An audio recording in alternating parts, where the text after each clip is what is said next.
So guys, okay yung mandidire ha. Saya di ba? Kung may RV, kinakailangan mong chicken lahat, isa-isa siyang sisira. Pero ganun talaga. Part yun eh. Yan, pinupuno na sa taas.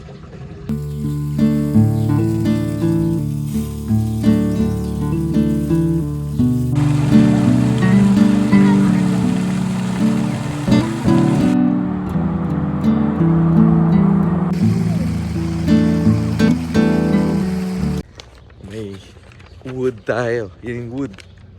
Yan. Okay. Magsusung tayo ng pera mamayang gabi. Yan yung trabaho ng wood eh, oh. Literally, magsusunog ka ng pera. Okay, so ikot ko lang yung RV. Tapos, punta na sa campsite, site 80. Gawa na tayong fire. Yes! Ang kinakailangan natin ubusin itong apoy ngayong araw na to. Yung gabi. Kasi hindi mo pwedeng ibaon. Ideally, no? Minsan, ayaw mo namang... Kasi nakakalusot din. Pero minsan, ayaw mo na rin i-violate yung mga ganyan simple rules. Kano mo makakatipid ka? Kano matitipid mo?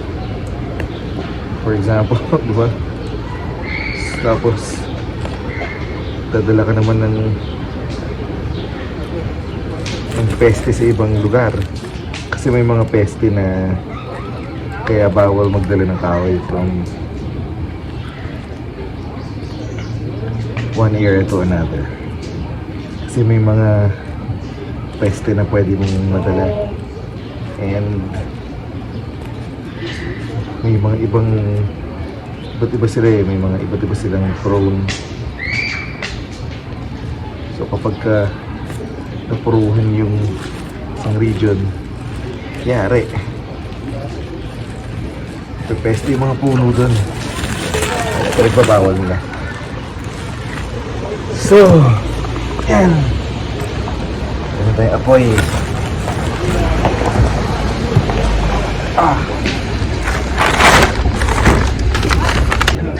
Maraming apoy.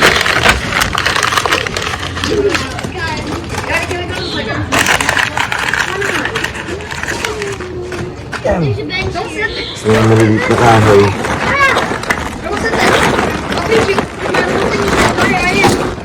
Ito na lang pala maliit ng kahoy.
What do you mean there's nothing here?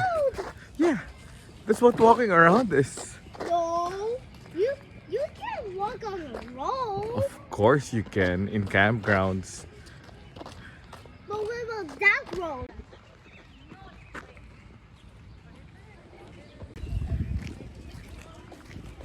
Guys. Oy, Audrey. Audrey.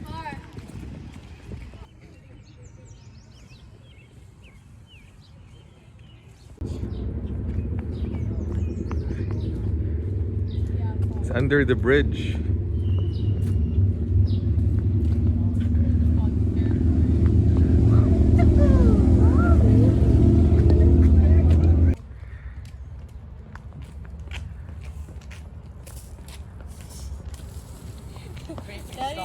We're under the bridge. There's graffiti. Let's explore natin to, guys.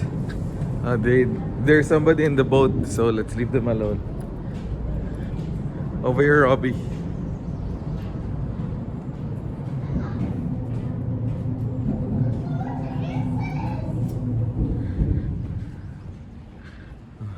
Putik.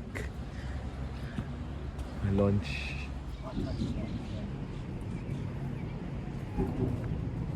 Oy, be careful it might be mud. I think.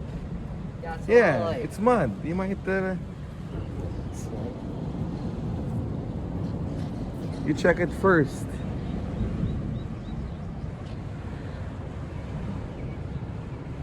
Under the bridge. Oh? Wow. Kita niyo yun? Ganda.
Tinawag mong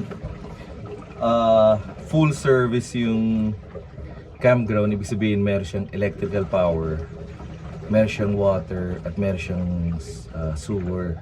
Merong mga campground, power and electric lang, wala silang sewer.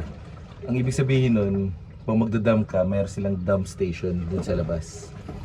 So yan, so para maintindihan nyo. So next week dadaan ako sa ano natin, doon ko ililigpitin lahat. So yan, naglilik siya. So kinakailangan siyang higpitan. So nagleak siya hanggang dun. Yung gray tank lang naman. So hindi siya masyadong malinis, pero hindi siya masyadong madumi. So nagleak siya. So kailangan siyang pigain lahat. Tapos ngayon kinakailangan kong higpitan yung ano na yan, yung tornilyo na yan, at i-adjust ulit. So titingnan natin ulit. Okay, sandali. Okay.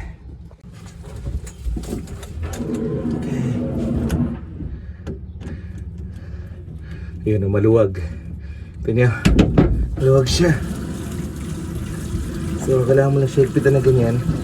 So gawin ko, huwag ko na rin yun para maluwagan talaga sila lahat. Yan. Tapos saksak mo gan. Tapos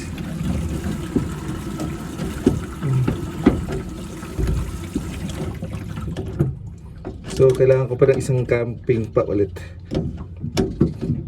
para maayos ito na mabuti. Kasi itong trip namin ito, pang ano lang talaga siya, pang discovery. So pag nilalabas mo kasi sa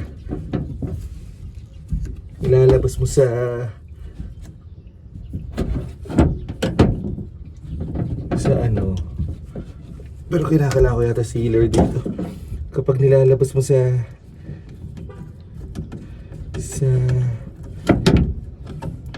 storage, kailangan mo talaga chicken lahat.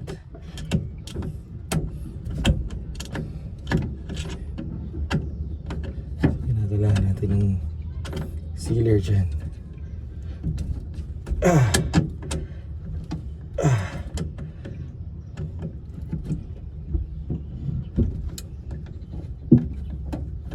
Luwag oh.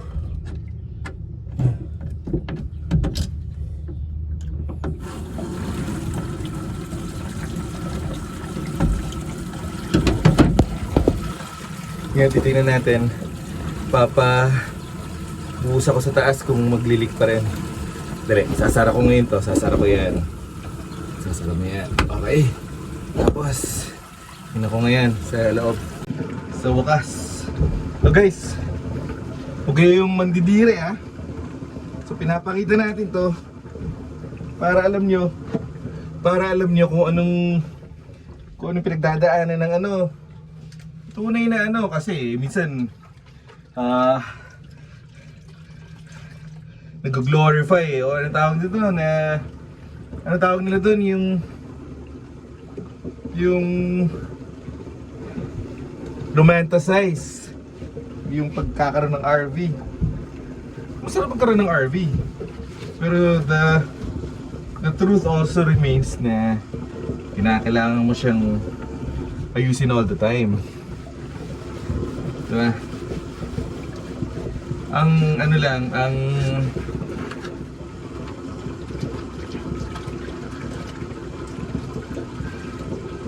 nga lang is, of course, kapag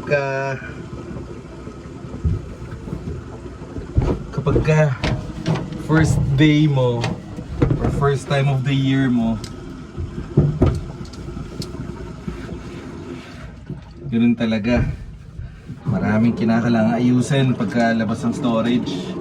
First camping namin. So kinakailangan pa ng mga isa pang camping ulit para maayos talaga to.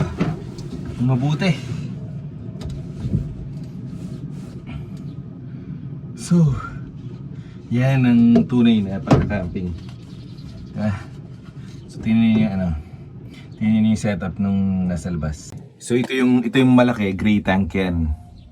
Okay, dyan yung mga sa kubeta. So ito yung mga sa lababo. Tawag dyan gray tank. So ito yung labasan nila. So pagka magdadump ka, hatakin mo muna tong black tank. Kaya mo siya maubos kasi siya yung sa toilet, di ba? So pag ubos na siya, gusto mo linisin mo ng konti, lagyan mo ulit ng tubig, tapos dump mo ulit. Pag na-dump mo na siya, tapos ka na, yung gamitin mo ngayon panghugas sa lahat ng plumbing mo is yung gray tank sa lababo. Diba kasi kahit pa paano, mga gray lang. Tapos dito siya babagsak. Yun. Doon mo siya i-connect. Yun, kung nasaan yung sa campground. Sewer yan.